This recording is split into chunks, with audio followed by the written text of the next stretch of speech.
प्रकटीकरण 10वां अध्याय पहला वचन से 6 तक हम पढ़ेंगे। Revelation chapter 10 verse 1 to 6। सभी लोग अपनी भाषाओं में पढ़े। 1 to 6। And I saw another mighty angel come down from heaven, clothed with a cloud, and a rainbow was upon his head. And his face was as it were the sun, and his feet as pillars of fire. He had in his hand a little book open, and he set his right foot upon the sea, and his left foot upon the earth. And the angel which I saw stand upon the sea and upon the earth lifted up his hand to heaven, and sware by him that liveth forever and ever, who created heaven and the things therein, and the earth and the things that are in, and the sea and the things that are which are in, and there should be time no longer. सब लोग बोले आमीन। बैठेंगे।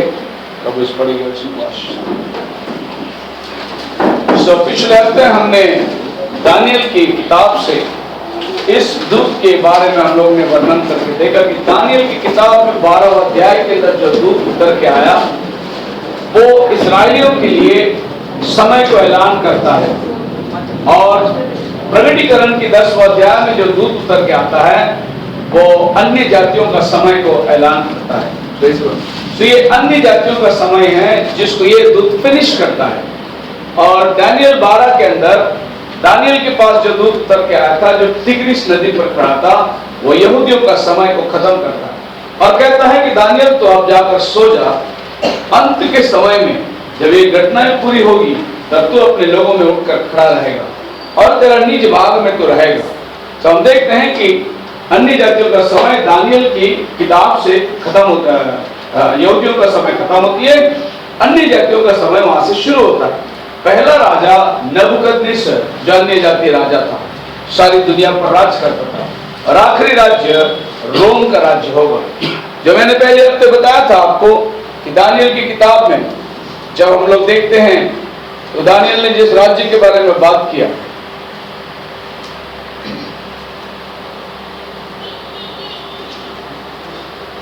यह है वो अन्य जाति का राजा बेबीलोन एम्पायर फर्स्ट। सबको स्क्रीन दिखाई दे रहा ठीक से? क्या ऊपर रखना स्क्रीन? ठीक है, मैं उसलिए वहां रखा था कि वहां तक बैठने वालों को दिखाई दे। तो ये 4 राज्य के बारे में दानियल बात करता है, और ये नबूकदनेस्सर ने देखा हुआ सपना था, जिसका अर्थ दानियल बिना सपना सुने बताता है। ये खाली परमेश्वर ही बता सकता है। इसका समय काल जो था, जैसे बेबीलोन एम्पायर 600 सदी में आरंभ हुई और ये एम्पायर लगभग 540 तक चली। उसके बाद पर्शियन राज्य आया, और उसके बाद ग्रीस जो अलेक्जेंडर द ग्रेट आया, उसके बाद रोमन एम्पायर आया, और अभी जो आप और हम बैठे हुए हैं ये डिवाइडेड किंगडम रोमन एम्पायर का बाद इसको बोलते हैं होली रोमन। वो रोम साम्राज्य थी जब प्रभु यीशु मसीह पैदा हुआ था, और ये जो है उसी रोम का रिवाइवल किंगडम है जो स्पिरिचुअली राज कर रही है। वो है रोमन कैथोलिक चर्च, जो आज वर्ल्ड में आत्मिक तौर से राज्य कर रही है। किसी को मालूम नहीं कि ये दुनिया को कौन चला रहा है। और नेचुरली हम देख सकते हैं कि जहां भी पॉलिटिकल प्रेशर आता है वहां पोप का दखल होना हो, जहां पर भी पॉलिटिकल का काम आता है वहां पोप राज्य करता है। इसका मतलब एक स्पिरिचुअल रोमन आज ये दुनिया के ऊपर राज कर रही है। ये पिछले दिनों में हमने देखा था और अपना समय को हमने जाना था। आज मैं आपको इस अध्याय के दानियल 10 को और भी गहराई से जानना चाहूंगा। जब बाइबल बोलता है I saw another mighty angel come down from heaven. Now let's look who is the mighty angel. ये प्रधान दूत कौन है जो आसमान से नीचे उतर के आता है, और ये क्या क्लेम करता है? देखिए इस एंजल के बारे में हम लोग बाइबल के अंदर पाएंगे। जेनेसिस 18 अध्याय के अंदर बाइबल बोलता है The Lord appeared unto him in the plains of Mamre, and he sat in the tent door in the heat of the day, and he lifted eyes and looked, and lo, 3 men stood by him. ये वो जगह है जहां पर angel लोग उतर के आए थे। फर्स्ट टाइम बाइबल के अंदर इब्राहिम जो बुलाया गया, एंजल्स नीचे उतरकर चल के उसके घर पे आते हैं और उनके साथ भोजन कर रहे हैं। इसमें 2 दूत हैं और एक प्रभु है। अब्राहम ने उनको पहचाना और उसने कहा, प्रभु आइए। अपने घर में उन्हें उतारा और इन्हीं बातों के विषय में यूहन्ना 8 अध्याय के अंदर उसका 56 वचन में प्रभु यीशु मसीह अब्राहम के बच्चों से बात कर रहा है। उन्होंने कहा, हमारा पिताजी अब्राहम इतना बूढ़ा था, आप 50 साल के लिए आप हमारे अब्राहम को कैसे देखे? तब यीशु मसीह उनको बता रहा है, मैं तुम्हारे बाप अब्राहम से मिला हूं, उसके साथ में भोजन किया हूं। तुम्हारा पिताजी अब्राहम मुझे देख के प्रसन्न हुआ।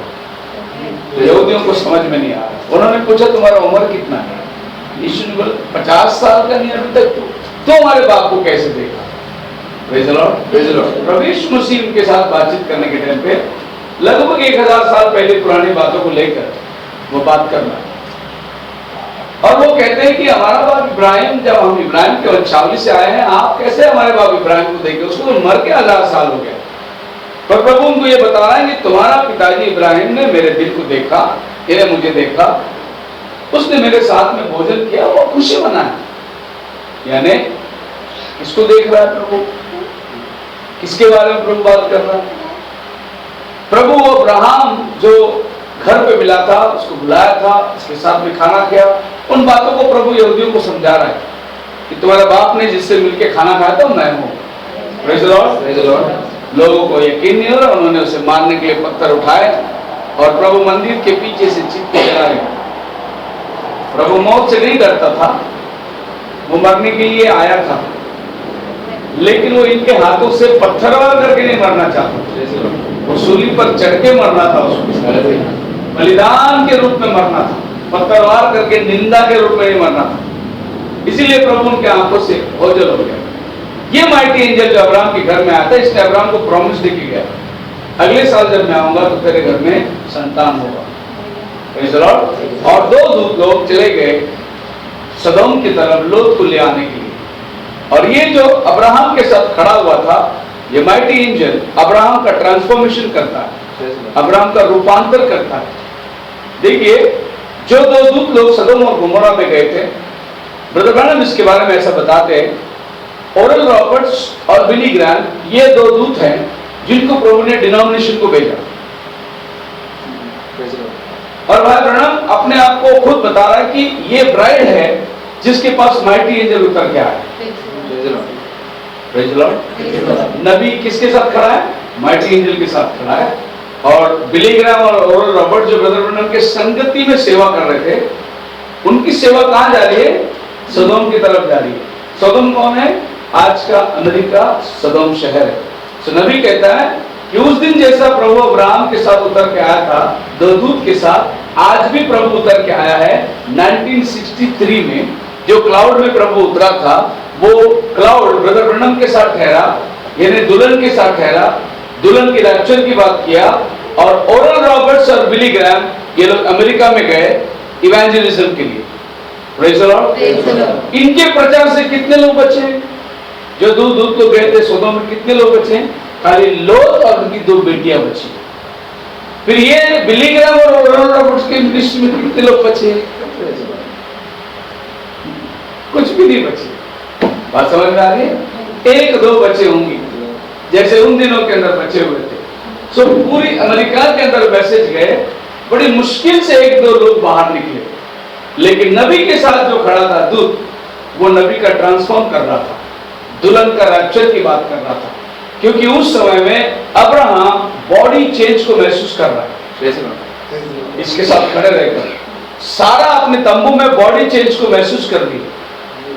सो सदोम आज की दुनिया है। इस सदोम में अग्नि गिरने के पहले प्रभु अपने दुल्हन का बॉडी चेंज कराता है रैप्चर में जाने के लिए। Praise the Lord. तो सदोम में अग्नि, सदोम मतलब ये दुनिया है, इस दुनिया में अग्नि उतरने के पहले प्रभु आपको रैप्चर में ले जाता है। लेकिन आपको रैप्चर में ले जाने के लिए प्रभु का आपका भेंट होना जरूरी है। इसलिए माइटी एंजल उतर के आता है। ये माइटी एंजल आकर अब्राहम के साथ भी ये काम किया, अंतिम दिनों में भी वही काम करता है। फिर हम देखेंगे न्यायों की किताब जजेस उसका 13 अध्याय उसका 20 वचन में फिर एक बार एक एंजल उतर कर आया, इसको बोलते हैं एंजल ऑफ द लॉर्ड। और मनोआ के पत्नी के साथ में उसकी दर्शन हुई, उसके बाद वो चला गया। जब उसकी पत्नी ने बताया मनोआ को कि ऐसी सी बात है, मुझे एंजल मिला था और कहा कि तू गर्भवती होगी और इस समय में जो बेटा होगा उसका नाम था सिमसोन, और ये सिमसोन फलिस्तियों का छुटकारा देगा। Praise the Lord. सिमसोन आत्मा से भरा हुआ रहेगा, नाजिर होगा। देखिए उस टाइम पे फलिस्ती लोग इसराइलियों के ऊपर गुलामी में राज करते थे। जब भी इसराइलियों की खेतों में अनाज आता फलिस्ती आकर ले जाते थे। जब भी इसराइल में कुछ पर्व होता फलिस्ती आके लूट के जाते थे। ऐसे टाइम पे परमेश्वर ने सिमसोन को भेजा जो एक नाजिर था। माँ के पेट से ही वो नाजिर है, पवित्र है, उसका बाल नहीं काटे जाएंगे। प्रभु ने उसको वायदा किया। लेकिन अब ये आदमी यकीन नहीं कर रहा है कि ऐसा भी होगा कि हमारे इस बुढ़ापे के अंदर। तभी वो कहता है कि अगर वो आदमी आया था तो फिर से आने दे, मैं बात करूंगा उससे।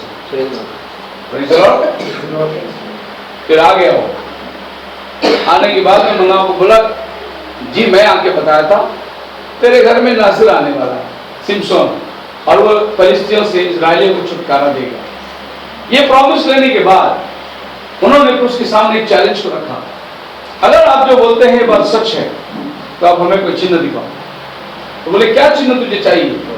उसने बलिदान करके सामने रखा और उस देवदूत ने उसके हाथ की छड़ी बनाकर उस बलिदान पर रखा। वो बलिदान में आग निकली और ये देवदूत उस आग में होकर चला गया आसमान में। अब उनको यकीन हुआ कि वायदा प्रभु के पास से आया है। और फिर उन्होंने सिमसोन को जन्म, और सिमसोन क्या किया? फलिस्तियों से इस्राएल की रक्षा की। इसको बोलते हैं न्यायों, फर्स्ट जज इस्राएल के अंदर सिमसोन के रूप में प्रभु ने भेजा। यहां पर भी देखिए, वहां प्रभु अब्राहम के घर में आया था, सारा बांझ थी। यहां प्रभु मनोआ के घर में आया, मनोआ की वाइफ बांझ है। मतलब दोनों जगह में जीवन देने को आ रहा है। एंजल ऑफ द लॉर्ड जिधर भी आता है वो जीवन देने के लिए आता है। Praise the Lord. मतलब आपके साथ और कोई प्रकार का खिलवाड़ नहीं करना है, उसने आपको लाइफ देना है। What is life? हमारा बॉडी चेंज जो होता है, ये शारीरिक संसारिक जीवन से हटकर आध्यात्मिक जीवन को परिधान करना। What is life? जीवन क्या है? संसार में जो लोग हैं वो भी जी रहे हैं, विश्वास में आप और हम भी जी रहे हैं। उनमें और हमें फर्क क्या मालूम है? हम जीवन पाए हुए लोग हैं, उनमें जीवन नहीं है, वो जिंदा मुर्दे हैं। क्योंकि आज वो मरेंगे, उनके पास आशा नहीं है, पर आपके हमारे पास आशा है। हम प्रभु के राज्य को पाएंगे। वो हमेशा के लिए खुदा से अलग होंगे, हम हमेशा की जिंदगी में जाएंगे। मौत के बाद एक जिंदगी है, उसे हम पाएंगे। वो मौत के बाद अधोलोक में दंड भुगतने जाएंगे। तो आपको समझ में आना चाहिए कि आज हम क्या पा रहे हैं? जीवन पा रहे हैं। जीवन कैसे पा रहे हैं? माइटी एंजल आने के बाद। जो बांझ है वो गर्भवती होती है, जो बांझ है मतलब बच्चे जन्म नहीं सकती, उसके जीवन में प्रभु फल को देता है। तो यहाँ पर भी मनोआ के जीवन में फरिश्ता आया, वो बांझ थी, प्रभु ने सिमसोन को दे दिया और सिमसोन फलिस्तियों का छुटकारा देने वाला बन गया। Praise the Lord. आगे हम जाएंगे दानियल की किताब, उसका दूसरा अध्याय और उसका 24 में। जब दानियल ने इनकार किया नबूकदनेस्सर से कि हम तेरे शद्रक मिशक अबेदnego, हम तेरे बनाए हुए पुतले का नमन नहीं करेंगे, उस टाइम पे नबूकदनेस्सर भड़का और कहा कि भट्टी को 7 बार फुकाओ, और ये तीनों को उठाकर आग में डाल दिया गया। डालने वाले बहुत लोग मर गए, लेकिन ये लोग भट्टी के अंदर गीत गाते हुए घूम रहे हैं। पर नबूकदनेस्सर जब ध्यान से देखा तो उसमें 4 आदमी थे। तो नबूकदनेस्सर उनको पूछता है, हमने कितने को डाला? बोले हम 3 को डाले। फिर अंदर 4 क्यों है? एंजल ऑफ द लॉर्ड आ गया उधर। क्यों आया? वो मरण में जीवन देने के लिए आया। अब वो आके उनके साथ घूम रहा है। उनके बनाए हुए 7 बार तपा हुआ भट्टी इनके बाल भी नहीं जला सकती। हालेलुया। परमेश्वर भी अग्नि है, लेकिन परमेश्वर का अग्नि ठंडक अग्नि है। जब पवित्र आत्मा का अग्नि आता है तो शैतान को जलन होती है, चटके लगते हैं, लेकिन विश्वासी लोग ठंडक महसूस करते हैं। यानी पवित्र आत्मा का अग्नि का यही फर्क है। वो अग्नि जब पेंतीकोस्त का दिन आया, सब लोग नाच रहे थे, अब बताइए आग में कौन नाचेगा? ये पवित्र आत्मा का आग है। वो लोग प्रभु को मगन थे क्योंकि उनके ऊपर आग उतर के आई, उनके सर पे आग जल रही है और वो हाथ उठाकर स्तुति कर रहे हैं। प्रभु का अग्नि जो है वो ठंडक है, जी को ठंडक पहुंचाती है। लेकिन दुष्ट आत्मा उस अग्नि के सामने खड़ा नहीं रह सकता, उसको चटके लगेंगे, वो कपड़ा बुझाएगा, वो आग बुझाएगा। एक बार हम लोग उपवास और प्रार्थना में 7 दिन के उपवास और प्रार्थना में एक दुष्ट आत्मा बहुत भयंकर था, 15 साल से उस औरत के अंदर थी। वो निकलने के टाइम पे प्रभु का अग्नि उतर के आया था, उस पूरे कमरे को घेर लिया। वो औरत उठकर यहाँ बुझा रही है, वहां बुझा रही है, शू शू कर रही है, साड़ी मार रही है, कबार बोल, अरे तुम लोग को आग नहीं लग रहा, इतना आग लगा हुआ है, तुम लोग तो खामोश खड़े। वो चिल्ला रही है, तड़प रही है, बचाओ बचाओ। फिर बोले मुझे खाली जगह दो, थोड़ा सा मैं जाता हूँ भाग के, मेरे को थोड़ा सा जगह दो किधर तो भी, मैं निकल जाता हूँ, मैं अग्नि में नहीं रह सकता। Praise the Lord. फिर हमने उसको कहा कि यीशु मसीह के नाम में निकल जाए इस रास्ते से।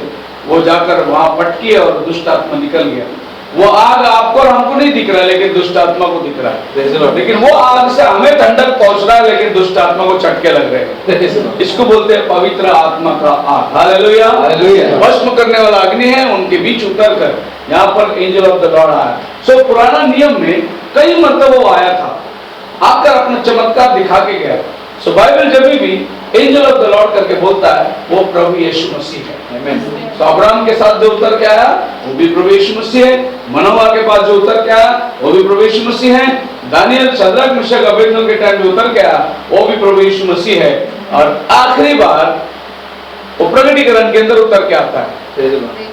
ये लास्ट विजिटेशन है उसका जेंटाइल लोगों के लिए। अब इस विजिटेशन के अंदर हम लोग बहुत सारी बातों को देखेंगे और बहुत गहरी बातों को हम देखेंगे इसमें। ये विजिटेशन के अंदर क्या क्या होता है, रेवलेशन चैप्टर 10 में कितनी सारी बातें छिपी हुई है। मैं थोड़ा सा इसको हाईलाइट करता हूं ताकि हम लोग पॉइंट्स को देख नहीं पाए कि कैसे इनमें हम लोग मिस्ट्री को पा सकते हैं।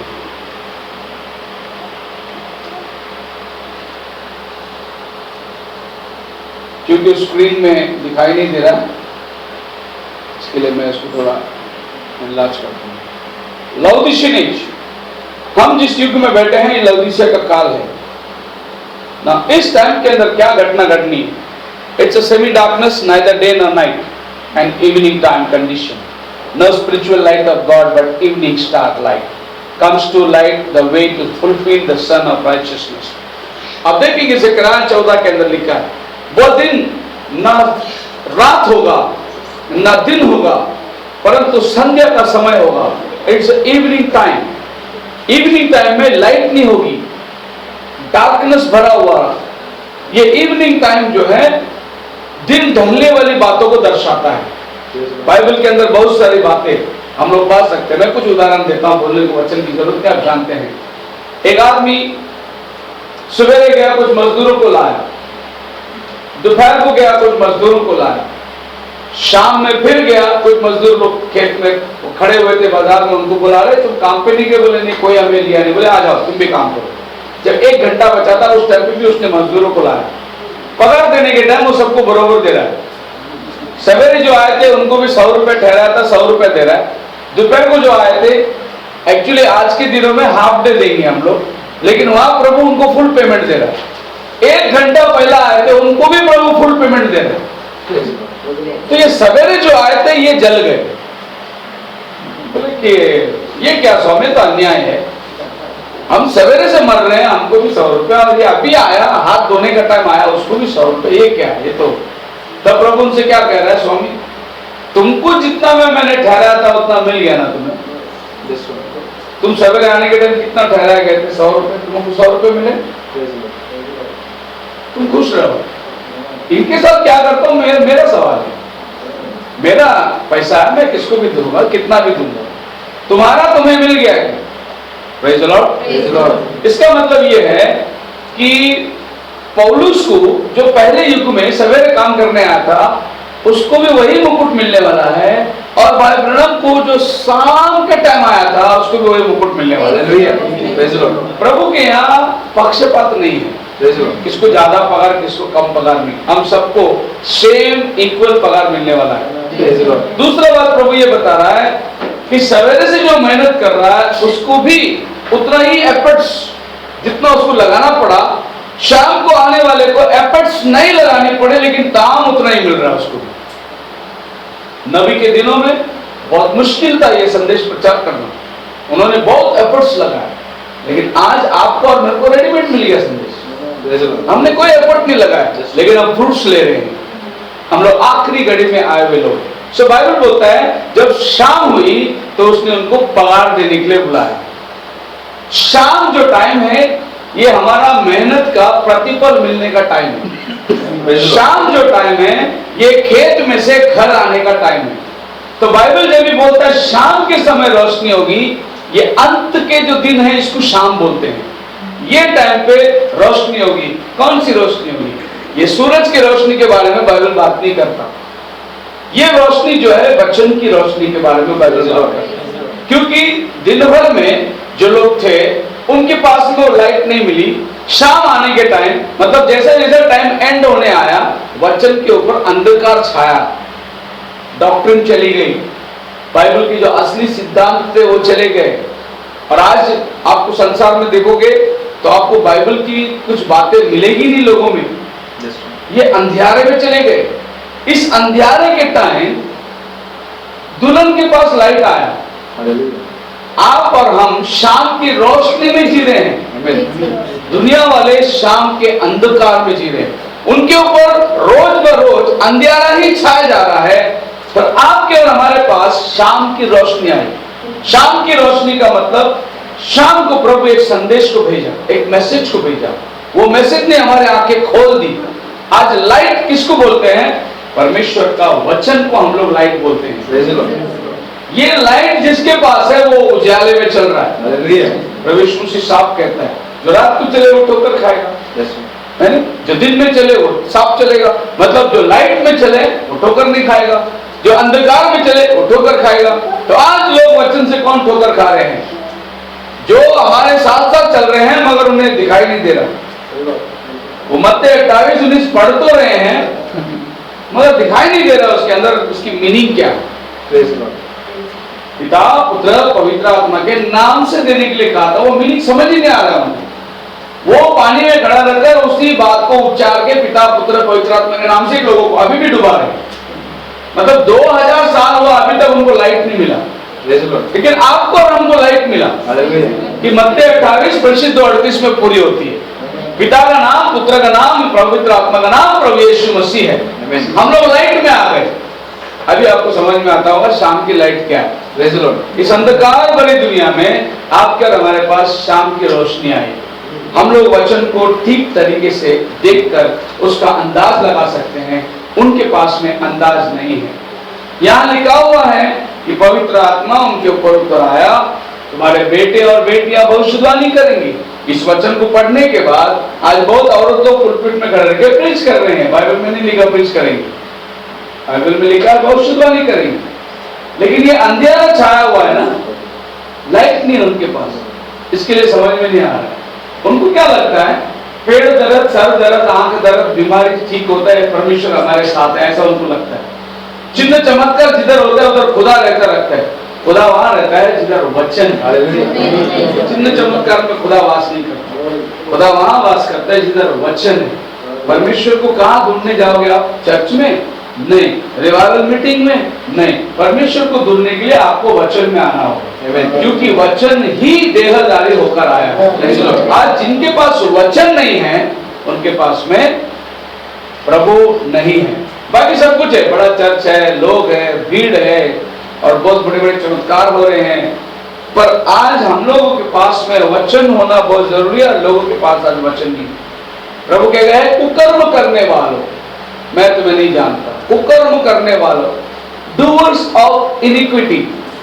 और कुकर्म का मतलब क्या आपको समझ में आता है? जानते हुए अनजान बनना, उसी को कुकर्म कहते हैं। उनको मालूम है ये गलत है, फिर भी वो वही करेंगे, उसी को बोलते हैं कुकर्म करना। सो इस टाइम पे बाइबल कहता है एक स्टार आएगा और वो स्टार आपको लाइट देगा। Praise the Lord. तो ये टाइम पे धरती में कौन खड़ा है?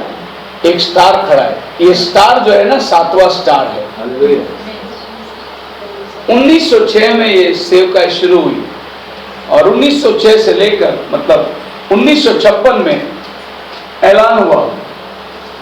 और ये स्टार जो है इसका नाम था भाई Branham. The message of the prophet heralds the coming, प्रभु के आने की बात वो बता रहा है लोगों को। सो ये ब्रनम जो है ये लौदीसिया कलीसिया का दूत है। जॉन द बैप्टिस्ट ये यहूदियों में से लोगों को बाहर निकालकर प्रभु के साल्वेशन में चलने के लिए मदद किया। ट्रेडिशन के अंदर से उनको बाहर निकाला, संस्थाओं के अंदर से बाहर निकाला, बंदगी से उन्हें बाहर निकाला और बोला वो जा रहा है जगत का पाप ले आने वाला, उसके पीछे हो। Praise the Lord. ट्रेडिशन, नियम, शास्त्रों में पड़े हुए लोगों को बाहर निकालकर मसीह की पहचान करा के दिया। आज आप और हम क्या कर रहे हैं? बंदगी में पड़े हुए डिनोमिनेशन लोगों को बाहर निकालकर यीशु के पास ला रहे हैं, वचन के पास ला रहे हैं। ये शाम का रोशनी करता है। प्रवेश मसीह के पास में पूछा गया आप कौन है? मसीह है। प्रभु ने जवाब नहीं दिया। प्रभु ने जवाब इसलिए नहीं दिया, उसने सीधा क्या बोला, तुम जंगल में क्या देखने गए थे? वो जो बोल रहा था वो बता रहा था मैं कौन है। मुझे बताने की जरूरत नहीं मैं कौन हूं, मेरे बारे में उसने बता के गया। इसके लिए यीशु को भी बताया नहीं वो कौन है, क्योंकि यीशु कौन है बताने के लिए तो प्रभु ने जॉन को भेजा था और जॉन ऐलान करके गया। उसने बोला कि वो जो तुम्हारे बीच में खड़ा है, जिसकी जूती का बांध खोलने के मैं लायक नहीं हूं, जिसके हाथ में सूप है, वो भुस्से और बीज को अलग करता है, वही दूल्हा है जिसके पास दुल्हन है। दूल्हे का मित्र खाओ, सब परिचय देकर वो बड़े मैं घटूं, इतना बोल के जाने के बाद भी यीशु को पूछ रहे कि आप कौन है? अब क्या जवाब देना उनको? आज नबी का संदेश को लोग जानने के बाद भी पूछ रहे नबी कौन है। ये आज का स्पिरिट नहीं है, उस दिन से ये स्पिरिट ऐसी थी। सो यूहन्ना को बताने की जरूरत नहीं थी ये कि वो कौन है। उसने बोला इज़ाया 40 में पढ़ो, मैं कौन है मालूम पड़ेगा। मेरे बारे में इज़ाया ने बोला, तो यूहन्ना भी अपना खुद के बारे में कुछ नहीं बताया। वो बोला इज़ाया ने बोला ना, वो पढ़ के देखो। मेरी बात आपको समझ में आती है? कोई भी नबी धरती में अपनी परिचय नहीं देता है अपने मुंह से। इसके लिए भाई ब्रनम ने कभी नहीं बोला वो मरा की चाल है, कभी नहीं बोला उसने बोला वचन में पढ़ के देखो क्या लिखा हुआ। हालेलुया। आपने वचन को पढ़ना और वचन से पहचानना कि ये मिनिस्ट्री क्या है। तो ये 7वां दूत का मिनिस्ट्री, ये प्रधान दूत नीचे उतरने के टाइम धरती में वो दूत जिंदा रहता है, क्योंकि आप प्रकटीकरण 10:7 पढ़िए, 10:7 पढ़िए। सातवें स्वर्गदूत के शब्द देने के दिनों में जब कोई तुरही फूंकने पर होगा तो परमेश्वर का गुप्त मनोरथ उस समाचार के अनुसार जो उसने अपने दास भविष्यवक्ताओं को दिया पूरा होगा। जब 7वां दूत तुरही फूंकने पर होगा, मतलब ये प्रधान दूत जब नीचे उतर के आता है, एक पांव जमीन में एक पांव समुद्र में रखता है, उस टाइम पे 7वां दूत पृथ्वी में जिंदा रहता है। हालेलुया। क्योंकि वो जो बोल रहा है वो गुप्त बातों को खोलने के लिए 7वां दूत जमीन में है। मतलब इस टाइम पे 7th एंजल जिंदा है और वो वाणी को सुन रहा है, जो बादल में से आवाज आ रही है उसको समझ रहा है। 6वां दूत खत्म हो गया, 7वां दूत जब पृथ्वी में जिंदा रहता है उस टाइम पे ये माइटी एंजल नीचे आना चाहिए। तो आप यकीन हो ना हो 28 फरवरी 1963 में जो बादल पर प्रभु उतर के आया था वो माइटी एंजल था, जो ब्रदर ब्रनम के साथ आके बातचीत की और एक मिस्टीरियसली ये काम हो गया, किसी को पता ही नहीं था। मिस्टीरियसली बोलने से हाँ बिल्कुल मिस्टीरियसली, क्योंकि जॉन द बैप्टिस्ट जब जंगल में समाचार को पाया, वचन दिया, किसको भी समझ में नहीं आया। एक मिस्टीरियसली एक मिनिस्ट्री फुलफिल हो रहा है और जॉन मैसेज को लेकर प्रचार कर रहा है, परमेश्वर का राज्य निकट है परंतु द्वार में है, परमेश्वर का राज्य निकट है परंतु द्वार में है। अब देखो लोगों को द्वार भी नहीं दिखा रहा, परमेश्वर का राज्य भी नहीं दिखाई दे रहा है, पर जॉन को दिखाई दे रहा है परमेश्वर का राज्य निकट है। जॉन बोलता है तुम ही लोगों में से एक है, वो तुम्हारे ही बीच में खड़ा है, मैं भी नहीं जानता हूं कौन है। जबकि जॉन और जीसस दोनों कजिन ब्रदर थे। मरियम और एलिजाबेथ दोनों कजिन बहन थी। सो जॉन को नहीं मालूम है यीशु पैदा हुआ था।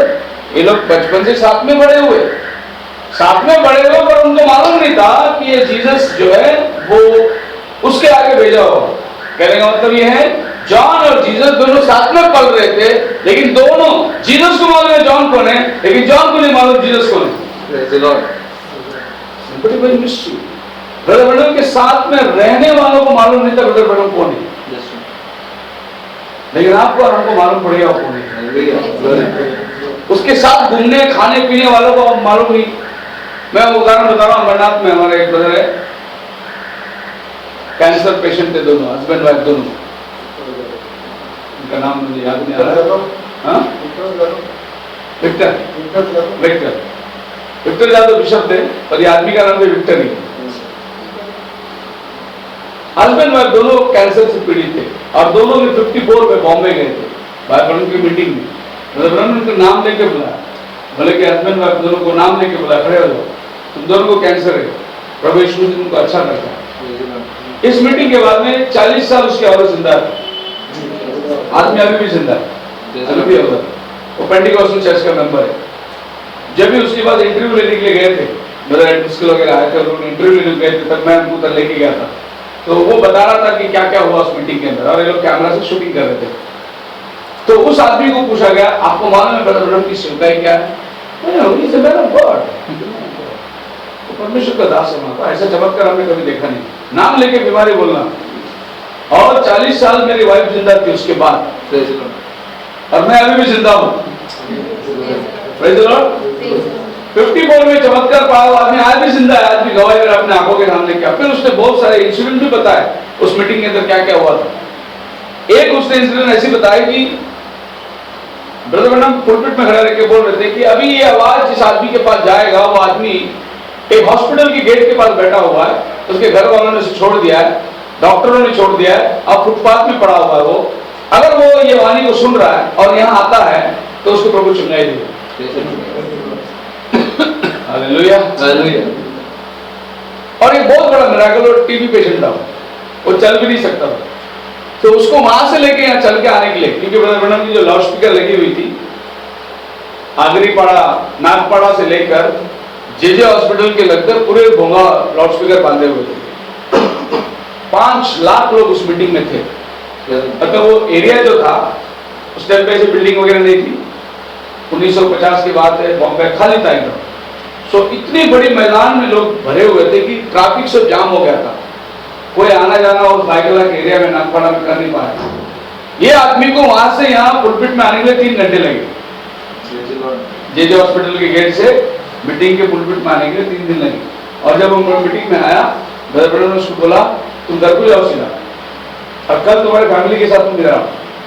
वो बोला मेरे फैमिली ने मेरे को छोड़ के गया इधर मरने के लिए, बोले तुम जाओ घर पे, तुमको चेन्नई मिला है।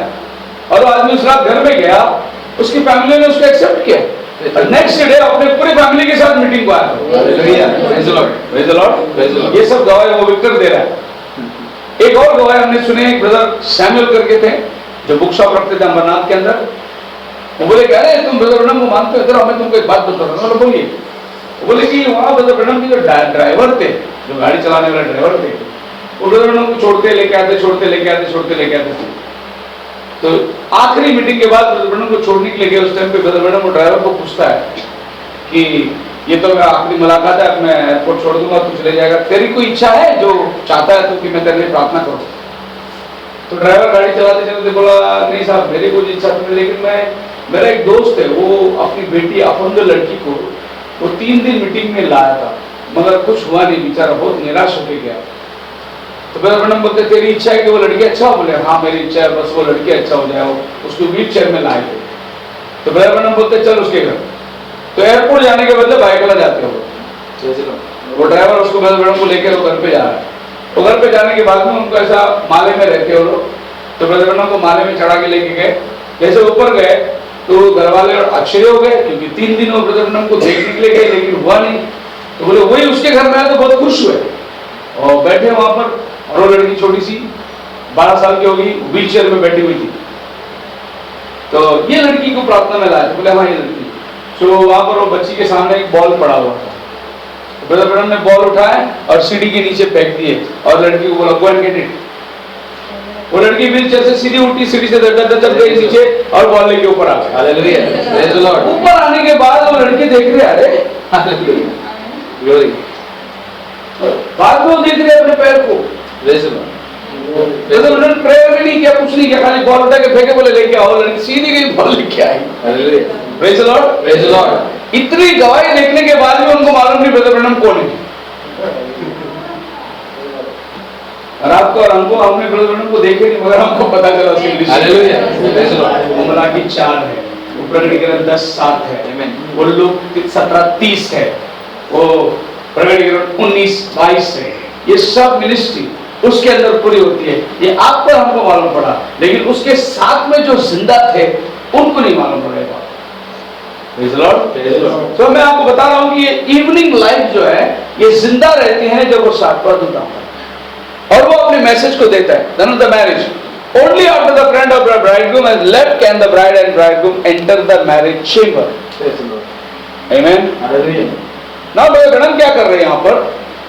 जब वो बादल में प्रभु आया, दुल्हन ने जो मैसेज में तैयार हुई, इनका प्रभु बेटा मंगनी लगा रहे हैं, सगाई लगा रहे हैं। अब हम लोग मैरिज सफर में बैठने वाले हैं। हमारी आज प्रभु यीशु के साथ में मंगनी हो चुकी है।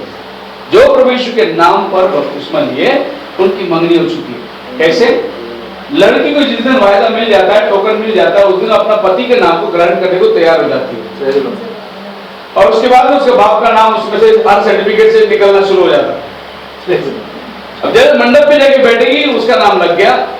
अगर उसका नाम नहीं लेना है तो मंडप में बैठ ही नहीं सकती।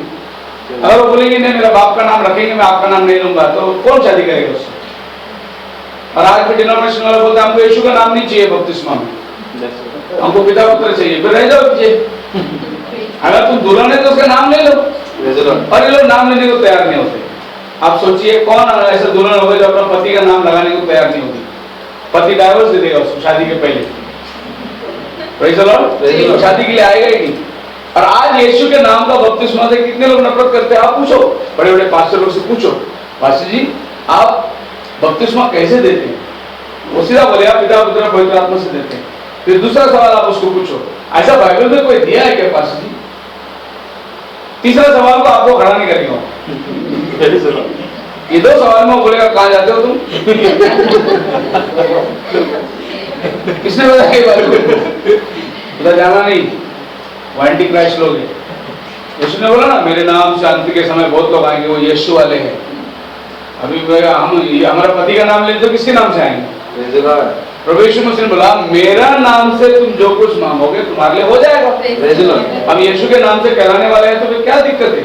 तीसरा सवाल के लिए आपको खड़ा नहीं करेगा। आप जाके पूछिए किसी भी बिशप, किसी भी रेवरेंड से, ये बात सच है, किसी भी लीडर से, किसी भी एल्डर से, किसी भी डीकन से, किसी भी पास्टर से, किसी भी सेल लीडर से जाके बात पूछिए, डिस्कस करिए उसके साथ। बोले कि तुम गलत हो, तुम्हें अगर प्रभु यीशु मसीह का शादी है, दुल्हन बनना है तो यीशु का नाम लेना जरूरी है तुम्हारे पास। तो यहाँ पर एक मैरिज सेरेमनी होती है और इस सेरेमनी का होती है bride must become wife and be made ready for the final ceremony to be conducted at the house of the bridegroom's father. पिता के घर में शादी लगनी है, उसके लिए दुल्हन को तैयार होना है। Praise the Lord. ये काम नबी करके चला जाता है। अब देखिए इस काम को करने के time note, 7th star messenger is not the day star, it is an evening light. It reflects the day star. The evening time never has full sunlight. The shout to meet the sun, bridegroom and enter into the marriage takes place here. ये प्रधान दूत जब नीचे आता है तो इसकी ministry चल रही है। ऐसी मिनिस्ट्री एक जगह में खत्म नहीं होती, मिनिस्ट्री आगे लेके चलती है। सो अनाउंसमेंट होती है और फिर मिनिस्ट्री आगे चलती है। कैसे? मैं उसको एग्जांपल आपको दूंगा। आपको चेन्नई जाना, आपने चेन्नई टिकट की गाड़ी खरीद, टिकट ले ली और आप स्टेशन पे जा रहे हैं। आपके टाइम पे आप जा रहे हो खड़गी स्टेशन पे, शाम को 5 बजे चेन्नई गाड़ी आने वाली है, लेकिन आपको मालूम नहीं ये चेन्नई गाड़ी 2 बजे दोपहर को बीटी स्टेशन छोड़ के आएगी। वो निकल चुकी है उधर से, तुम्हारे डेस्टिनेशन में 5 बजे आएगी शाम। Praise the Lord. इसका मतलब आप ये बात का ध्यान कर लेना, रैप्चर का ऐलान हो चुका है। हम लोग को 5 बजे स्टेशन पे खड़ा रहना है। ट्रेन वहां से निकल चुकी है। बात आपकी समझ में आ रही है? प्रॉफिट ने ऐलान कर दिया प्रभु का आने के बारे में। आपको और हमको अपना टिकट में जो टाइमिंग है वो टाइम पे हमको खड़ा रहना है। Praise the Lord. Praise the Lord. इसको 3 चीज में बोलते हैं। वैसे मैं रेलवे में नहीं हूं, लेकिन रेलवे का थोड़ा लॉ जानता हूं। ये हम लोगों का बोर्डिंग है। आप टिकट हमेशा निकालेंगे, वहां पर 2 चीज रहता है। एक आपको till where you want reservation, from where to where, आपको रिजर्वेशन कहां से कहां चाहिए। और सेकंड चीज वहां ये पूछा जाता है तुम बोर्डिंग कहां करने वाले हो। तो आप लिखो बीटी से चेन्नई रिजर्वेशन चाहिए, बोर्डिंग कहां करने वाले हो तुम, खड़की में बोर्डिंग करने वाले हो। मतलब खड़की तक तुम्हारा सीट खाली रहेगा और ये सीट खड़की के बाद में टीसी दूसरे को देगा। अगर तुम टाइम पे स्टेशन नहीं जाओगे तो टाइम पे तैयार नहीं होगे तो किसी और को सीट मिलेगा। तुम्हारे हाथ में टिकट रह के भी रैप्चर छूट जाओगे, मतलब मैसेज रह के भी रैप्चर छूट जाएगा अगर अपने टाइम को आप नहीं जाओगे। तो ये बोर्डिंग होता है। उसके बाद तीसरा चीज जो होता है रेलवे के अंदर, वो होता है डेस्टिनेशन। आपको मुक्काम पहुंचना है। हमारा मुक्काम है समझो चेन्नई, बोर्डिंग है हमारा खड़की। लेकिन आपको मालूम है ट्रेन जब निकलती है वो बीटी से निकलती है। सो अराइवल डिपार्चर, अराइवल डिपार्चर, पर शेड्यूल टाइम क्या है उसका। शेड्यूल टाइम उसका निकलने का 2 बजे, 2 बजे वहां से निकलती है। आपके पास 5 बजे अराइवल होती है, 5:15 में आपके पास से वो छूटती है। वो डेस्टिनेशन में, अब डेस्टिनेशन आगे है। तो ये सफर है रैप्चर का। Rapture is not an twinkling, मतलब कोई रैप्चर की गाड़ी आई और हम सब डब्बे में बैठ के जाने वाला, ऐसा नहीं है रैप्चर। रैप्चर जिस दिन हमारे पास वचन है उस दिन से चालू है रैप्चर। रैप्चर क्या कर रहा है, हमको डे बाय डे चेंज कर रहा है। रैप्चर क्या कर रहा है, हमको दुनिया की बातों से अलग कर रहा है। रैप्चर क्या कर रहा है, हम जो पहले संसार में जीवन बिताते हैं प्रभु में जीवन बिताने के लिए हमें रैप्चर मोड़ रहा है। Rapture starts on that day when you accept Christ in your life. उस दिन से तुम्हारे जीवन में रैप्चर स्टार्ट हो गया। Praise the Lord. Now the rapture word in dictionary it's ecstasy, joy, बहुतायत से आनंद। और ecstasy joy के बारे में अगर एक्सप्लेनेशन करें तो ये जॉय एक लड़की को तब होती है जब वो अपने पति के सामने अपने आप को एक्सपोज करती है। वो दिन उसके जीवन के अंदर सबसे बड़ी खुशी के दिन है जब वो अपने पति के सामने आमने सामने मिलते हैं। Praise the Lord. हमारा रैप्चर कभी है जब हम अपने पति प्रभु यीशु मसीह को आमने सामने देखेंगे। वो दिन हमारे जीवन में सबसे बढ़िया और खुशी का दिन होगा। वो हमारा रैप्चर है। और रैप्चर स्टार्ट कब हुआ, वो हो गया। मेरे जीवन में रैप्चर 30 साल पहले स्टार्ट हुआ, पर अभी मैं एंड में आ चुका हूँ। मेरा मंजिल, मेरी दौड़ को मैं पूरा करने पर हूँ। सो रैप्चर वहां स्टार्ट होती है और प्रभु के आने में 3 स्टेप होता है। 1 स्टेप, 2 स्टेप और 3 स्टेप। और ये 3 स्टेप को आप देख सकते हैं पहले थिस्सलुनीकि की किताब उसकी 4थे अध्याय में, उसका 16 वचन पढ़िए।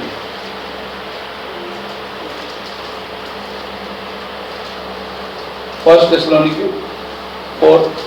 For the Lord himself shall descend from heaven with a shout, with the voice of the archangel and with the trump God, and the dead in Christ shall rise first. Yes. See, the coming of the Lord, first it is shout.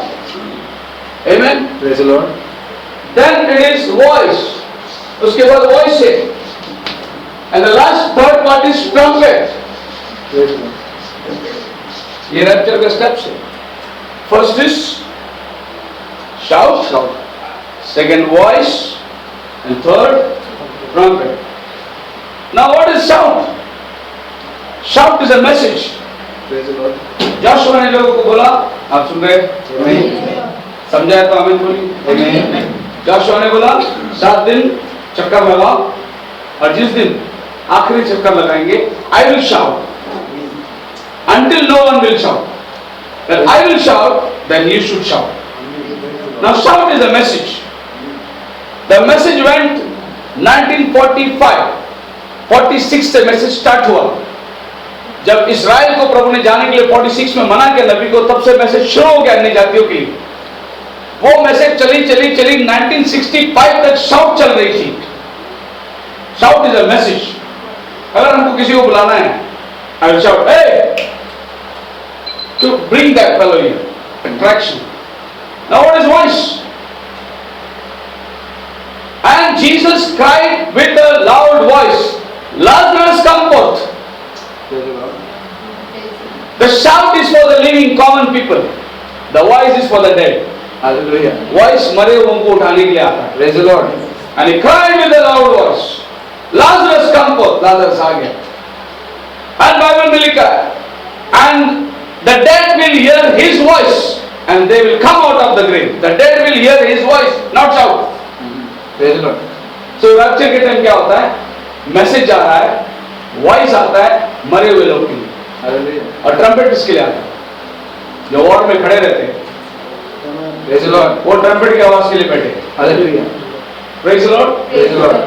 Message shout हमारे पास में आया जिस दिन हमने विश्वास किया. Voice हमारे लिए है नहीं. वो जो मसीह में सोए हुए उनके लिए वॉइस है. वो सब उसकी वॉइस सुनकर उठेंगे. फिर अभी हम किसके लिए वेट कर रहे हैं? ट्रम्पेट के लिए वेट कर रहे हैं. Hallelujah. Praise the Lord. क्योंकि जो मार्च पास्ट में रहता है वो ट्रम्पेट का निकलो. Hallelujah. अब ये ट्रम्पेट का आवाज पब्लिक को समझ में नहीं आएगी. ये सिर्फ सिपाही को समझ में आएगा. जो आर्मी मैन है उसको मालूम है. जो रैप्चर को तैयार है उसी को मालूम है ट्रम्पेट का वॉइस क्या है. Praise the Lord. So trumpet किसके लिए? जो मार्च पास्ट में फील्ड में खड़े हुए, लड़ाई के मैदान में खड़े हुए. आप और हम आज युद्ध के मैदान में खड़े हुए हैं. इसलिए हम संसार के साथ मेल नहीं खाते, क्योंकि हम लोग वॉरियर्स लोग.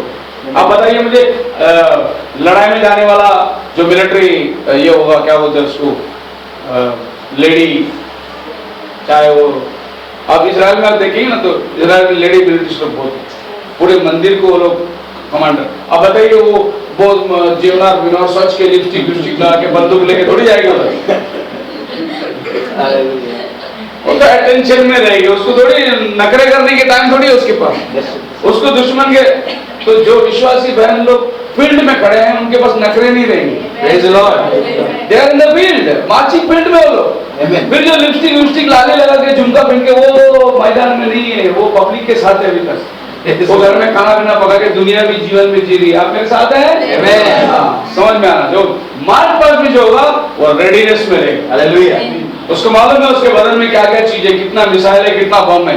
और आज हम लोग के पूरे बम, लोग हमको देखे तो वही बोलते हैं लोग हैं, हाँ बम बंधे हुए लोग हैं, मिसाइल बंधे हुए लोग हैं. हमारे पास बच्चा नहीं. दुनिया की we are marching towards. Amen. हमारे रैप्चर की तरफ हम जा रहे हैं. Praise the lord. Praise the Lord. So यहाँ पर लौदीसिया एज में जब ये मैसेज को ऐलान करता है, ब्रदर ब्रैनम जब ये मैसेज को ऐलान किया, that was the time of shout. ये जो टाइम था शाउट का टाइम है. सी डेट आ रहा है 1956 में शाउट हो गया था. शाउट ओके ना. आर्क एंजल नीचे आ रहा है 1963 में. What happened?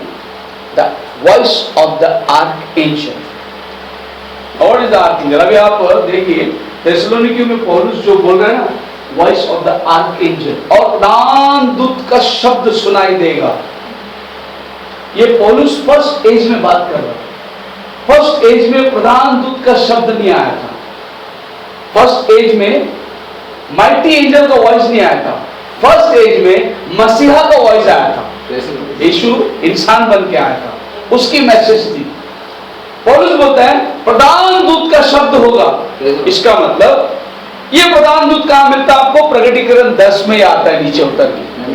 इसका मतलब पॉल जो बात कर रहा है रैप्चर के बारे में, वो 1963 में आया हुआ एंजल के बारे में बात कर रहा है. Praise the Lord. Hallelujah. मालूम नहीं कितने लोग कैच कर पा रहे हैं. और and it will be a shout and the voice of the archangel. यानी पॉल जो बात कर रहा है वो इस एंजल के बारे में बात कर रहा है. और ये एंजल का उत्तर क्या है? 1963 में. शाउट कभी चला? नबी की संदेश जब चली शाउट चल गई. नबी प्रचार कर रहा था लोगों के पास संदेश जा रही थी, अटेंशन. लेकिन जब ये माइटी एंजल आया 63 के बाद, ब्रदर ब्रैनम कभी भी डिनोमिनेशन लोगों को प्रीच नहीं किया. बहुत सोचने वाली बात है. 63 के बाद उसने बोला कि अब की बात जो मैसेज होगा वो सिर्फ ब्राइड के लिए होगा. बात समझ में आ रही है आपकी? ब्रदर ब्रैनम का लाइफ को हम लोग देखेंगे. हम लोग का जो सब्जेक्ट है माइटी एंजल का सब्जेक्ट है. So Brother Branham जब भी शाउट चल रही थी, he was a Baptist pastor. Brother Branham Baptist का pastor था. जब Brother Branham को प्रभु ने बाहर निकाल के ले गया, उस टाइम पे वो इवेंजलिस्ट बन गया और पूरी दुनिया में घुमा के Brother Branham को प्रभु 63 में जब चर्च में लाया, उस टाइम पे प्रभु ने उसको प्रॉफिट बना के लाया. हालेलुया. बस समझ में आ रही?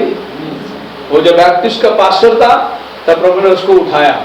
उस टाइम वो शाउट दे रहा था. उसके बाद जब वो इवेंजलिस्ट बन गया, वो वॉइस के मिनिस्ट्री में आ गया.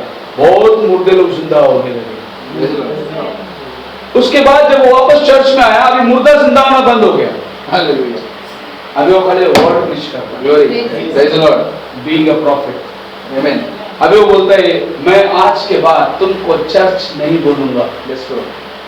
सेवन सीख प्रीच करने के लिए ब्रदर बोलते हैं, आज के बाद मैं तुमको चर्च करके नहीं बोलूंगा, मैं तुमको ब्राइड करके बोलूंगा. हालेलुया. क्यों?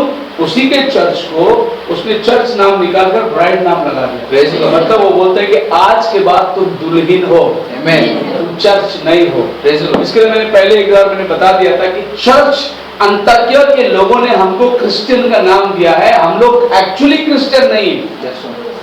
ये अंताकिया में लोगों ने इनको देखकर बोले कि ये क्रिश्चियन लोग हैं. ये तो दुनियावी लोगों ने दिया हुआ नाम है.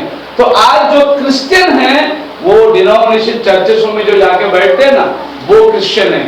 हम क्रिश्चियन नहीं हैं, हम ब्राइड हैं. किसके? हम यीशु मसीह के दुल्हन हैं हम लोग. तो ये मैसेज के बाद में सुनिए अभी गौर से.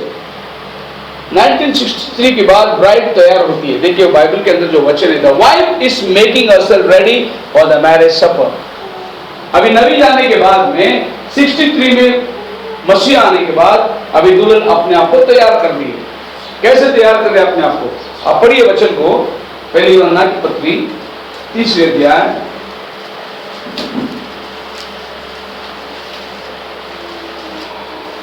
और उसका दूसरा वचन.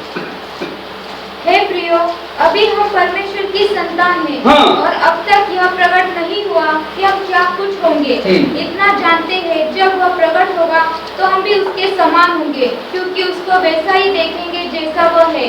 अभी हम जानते नहीं हमारा क्या कुछ होगा, बस इतना जानते हैं जब वो आएगा हम उसके समान होंगे.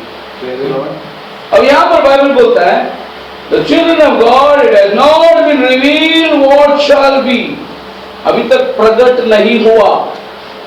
ये खत लिखने वाला जॉन 1900 साल पहले कलीसिया को बता रहा है, अभी तक रैप्चर कैसा होगा ये हमको मालूम नहीं, लेकिन इतना मालूम है जब वो आएगा हम उसके समान होंगे. और उसके समान की जो मैसेज है उनके बारे में इनको कुछ नहीं मालूम. आपको समझ में आ रही?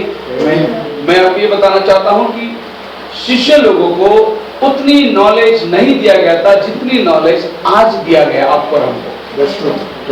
वो लोग उसको गेज नहीं कर पाते थे, पर आज आपको और हमको प्रभु ने बहुत ऊंची स्थान पर लेकर आया. वो छोटी छोटी बातों में भी ठोकर खा जाते थे.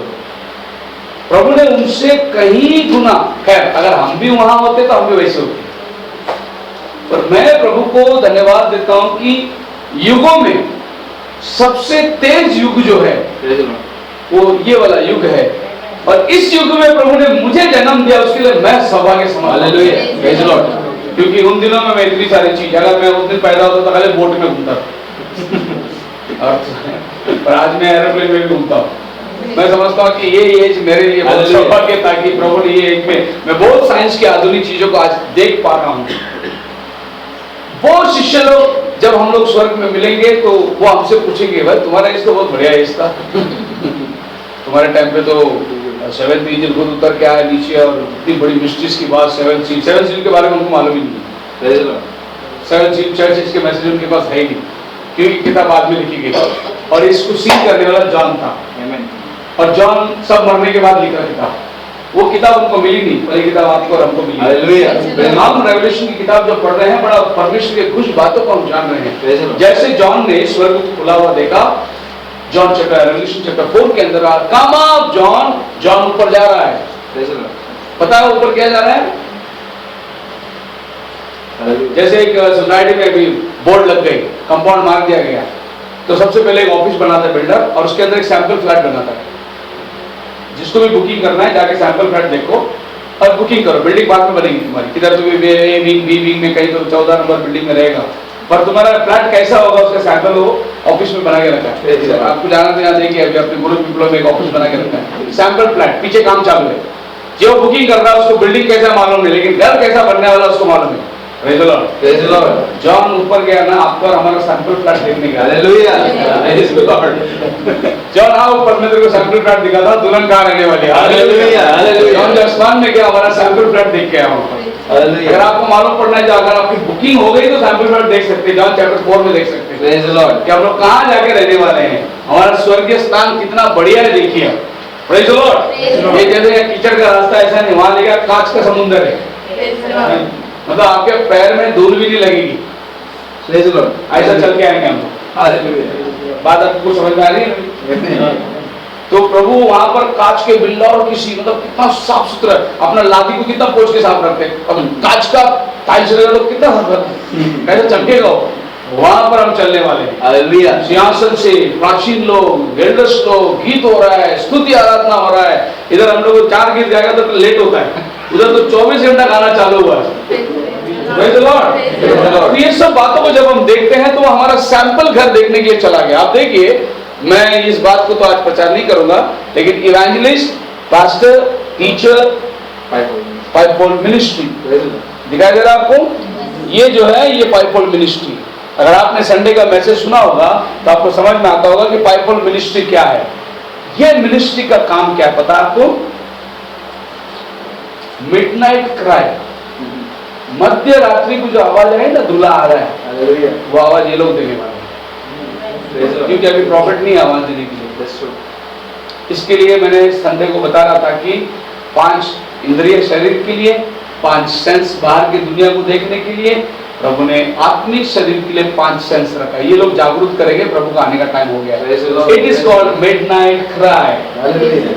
और ये मिनिस्ट्री जब उठेगी वो आखिरी वाणी होगी जगत के लिए। हालेलुया। अरे बाइबल मिनिस्ट्री ब्राइड को प्रिपेयर करेगी। और आधी रात को धूम मची, दूल्हा आ रहा है। Praise the Lord. ये धूम कौन मचा रहा है? ये दुल्हन कौन मचा रहा है? देखिए 1963 में क्राउड में आ गया, 1966 के अंदर ब्राइड अपने आप को रेडी हो रही है। ईयर की बात कर रहा हूं मैं। अब वाणी चली जा रही है, लास्ट ट्रम्प, इसके बाद and the 7 thunders uttered their voices. Praise the Lord. 7 गर्जन के शब्द होंगे, ये ट्रम्पेट वार्निंग। इसके बाद देखिए आप ब्राइड सीधे ऊपर चली जाती है, क्रॉस में लिखा है their voice to the bride for the marriage supper. Bride जा रही है ऊपर, सीधे मैरिज सपर में जा रही है। हालेलुया। बहुत बढ़िया चीज है। उसके बाद इजराइल का 70th वीक स्टार्ट होता है। ये जो काला पट्टा है ये धरती है जहां पर यहूदियों को उद्धार जाता है, लेकिन जो टेबल लगा हुआ है वो ब्राइड बैठी हुई, हालेलुया, हेवन में बैठी हुई, उसको बोलते हैं मध्य आकाश। और ब्राइड क्या खा के बैठी हुई? Open books show 7 seals are broken, revealed, but the 7th seal contain unknown tongues of the 7 thunders. तो 7वां मोहर के अंदर 7 गर्जन की अननोन टंग्स, मतलब वो भाषा को कोई नहीं समझ सकता था, ऐसे अन्य भाषा के एक संदेश उसमें थी। अब ये संदेश को प्रकट कौन करेगा? 7वां मोहर जब खुली उस टाइम पे गर्जन की बातें खुल गई। अब देखिए 7वां दूत ऊपर, 7वां दूत खड़ा है, प्रधान दूत आ रहा है। प्रधान दूत ने बोला जॉन मत लिख, उसको बंद कर। तो जॉन बोला प्रभु फिर ये कब खुलेगा? जब 7वां दूत तुरी फूकेगा तब ये सब बात खुल जाएगी। मतलब इन बातों को नबी ने खोल दिया, आमीन, पर रिवील नहीं हुआ था। पर ये मोहरों को मेमने ने 2000 साल पहले खोल दिया, लेकिन रिवील नहीं हुआ था। और यूहन्ना फुट फुट के रोने लगा 5 अध्याय में, और मेमने ने जाकर उन मोहरों को खोला और एक लाल घोड़ा आया, एक सफेद घोड़ा आया, एक काला घोड़ा आया। इतनी मालूम था। पर वो सफेद घोड़ा क्या है, उसका गुण क्या है, वो लाल घोड़ा क्या है, उसका गुण क्या है, उसको तलवार क्यों दिया गया था, वो कब युद्ध छेड़ा, ये सब बातें उनको नहीं मालूम। खुल गई, रिवील नहीं हुई, प्रकट नहीं हुई। Praise the Lord। नबी ने इन्हीं बातों को प्रचार किया, वो रिवील हुई, लेकिन बहुत से लोगों को समझा नहीं। और अध घड़ी तक सन्नाटा छा गया। प्रकटीकरण 8 अध्याय पहला वचन। प्रकटीकरण 8 अध्याय पहला वचन। और जब उसने सातवीं मोहर खोली हाँ। तो स्वर्ग में आध घड़ी तक सन्नाटा छा गया। स्वर्ग में अध घड़ी तक सन्नाटा छा गया। Praise the Lord, praise the Lord। ना अध घड़ी तक, अध घड़ी हाफ एन आवर। अब इसको कैलकुलेशन करिए। हमारा 1000 years प्रभु के लिए 1 दिन, हमारा 500 years प्रभु के लिए 12 घंटा, हमारा 250 years प्रभु के लिए 6 घंटा, हमारा 125 years प्रभु के लिए 3 घंटा, हमारा 75 years प्रभु के लिए 1.5 घंटा, हमारा 35 years प्रभु के लिए 1.25 घंटा, हमारा 35 को हाफ करेंगे 17 years प्रभु के लिए आधा घंटा। समझ में आ गए? तो ब्रदर ब्रैनम ने ये सील्स को प्रीच करके 63 में चला गया, लेकिन 83 तक सील्स रिवील नहीं हुआ। लोग किताब पढ़ तो रहे थे, समझ में नहीं आ रहा था। लगभग आधा घंटा साइलेंस थी। किसको भी मालूम नहीं था ब्रदर ब्रैनम ही मलाकी 4 है, ब्रदर ब्रैनम ही प्रकटीकरण 10, किसको भी नहीं मालूम था। उसने सब कुछ रहस्य रख के चला गया।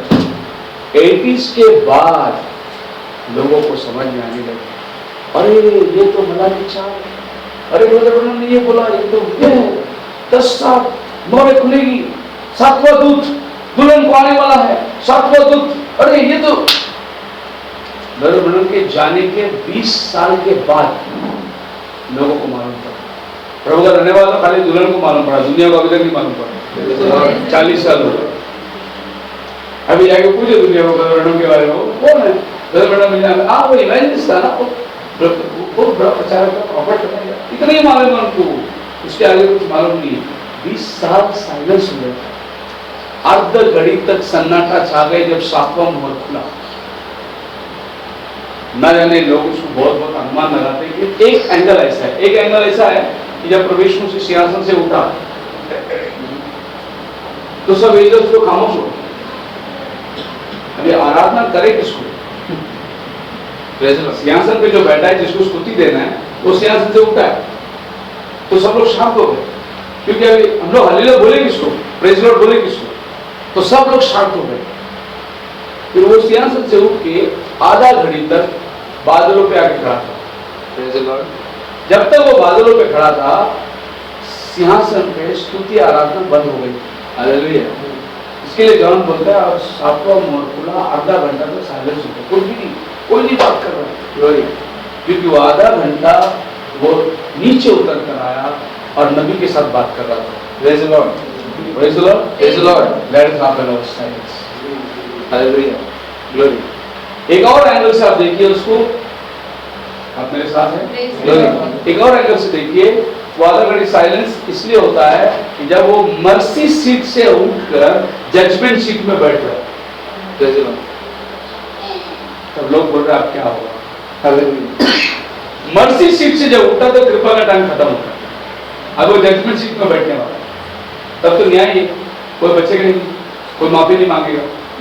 तो सब लोग सोच रहे अब क्या होगा? आधा घड़ी तक साइलेंट, कोई हलचल नहीं है। बहुत सारे एंगल से आप देख सकते हैं।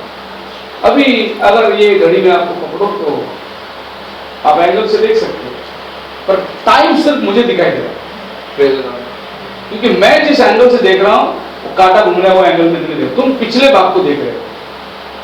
ऐसा समय समयों में लोग मैसेज को यहां से देख रहे थे, कोई यहां से देख रहा था, कोई यहां से देख रहा था, अभी टाइम आ गया यहाँ से देखने का। हालेलुया। अभी राइट टाइम मालूम पड़ रहा है अपने को कि संदेश क्या हमको सिखा रहा है। Praise the lord, praise the Lord. खुदा ने आपको आशीष दे। इससे ज्यादा सिखाऊंगा तो दिमाग के ऊपर से चली जाएगी, क्योंकि ये बातें बहुत गहरी हैं। आगे रखते मैं इसको कंटिन्यू प्रार्थना करूँ।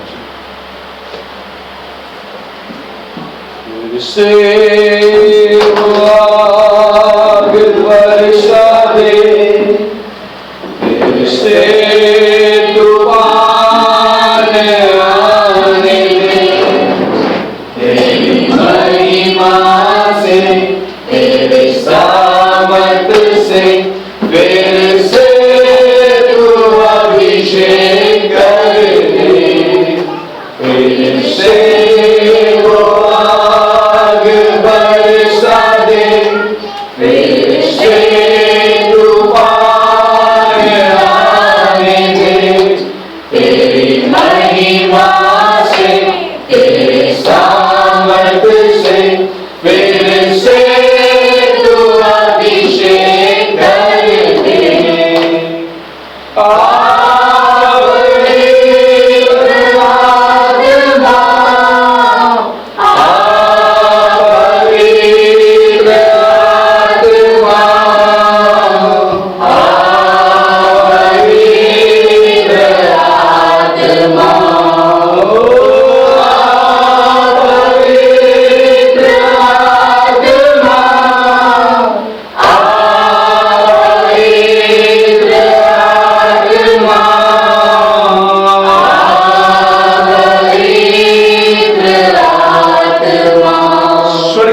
धन्यवाद देते हैं कि अंतिम समय में नबी का संदेश तूने हमारे पास भेजा, और आज प्रभु हमारे आंखें तूने खोली है।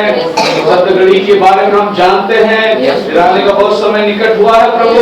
वो शाउट चली गई है, वॉइस मुर्दों के लिए जा रही है, और अब फिर दुल्हन के पास आ रही है, ताकि दुल्हन रैप्चर की तैयारी सब पर बनी रहे। जैसे हम सबको यहाँ आने की कृपा किया, जाने की तैयार करें। घर को, सॉल को प्रार्थना में याद कर, तेरी सेवा का उपयोग यहाँ होने का घर को तो आशीष कर। यीशु मसीह के नाम में मांगते सुन और कबूल कर। आमीन।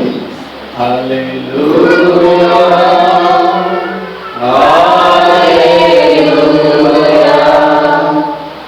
Hallelujah, hallelujah. Thank you, Jesus. Thank you, Jesus. Thank you, Jesus. Thank you, Jesus. यीशु मसीह का कृपा, शांति, समाधान, पवित्र आत्मा का सहभागिता अब से लेकर उसके आने तक सबके साथ बनी रहे। सब मिलकर कहे आमीन। सभी बार उनको प्रेज द लॉर्ड।